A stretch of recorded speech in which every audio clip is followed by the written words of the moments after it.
उपोषण उठलं का? हो. का कोणते मुद्दे आहेत तुमच्या उपोषणात? ते उपोषण याच्यासाठी होते की पूर्ण ते हयातनगर मार्गाच्या रस्त्याचा अर्धवट काम सोडून दिलेलं आहे संबंधित गुत्तेदारांनी. ते काम पूर्ण करण्यासाठी आम्हाला ये जा करण्यासाठी रस्ता पूर्ववत करून द्यावा म्हणून उपोषण.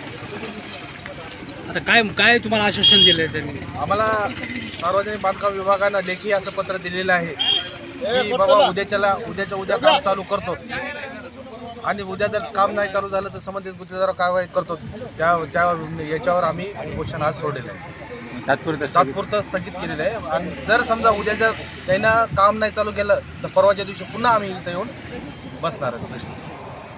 उपोषण आपण सोडवलेलं आहे. कुठले त्यांना आश्वासन दिलेलं आहे? आज आनंद बुचाले आणि गणेश बुचाले हे सुहागन हयातनगर ते पूर्णा रस्त्याच्या जे बंद सद्यस्थितीत बंद होते त्या कामाला सुरुवात करण्यासाठी उपोषणाला बसले होते. आज ते जे संबंधित कंत्राटदाराचे देयक प्रलंबित असल्यामुळं कंत्राटदारांनी सद्यस्थितीत काम थांबवलं होतं.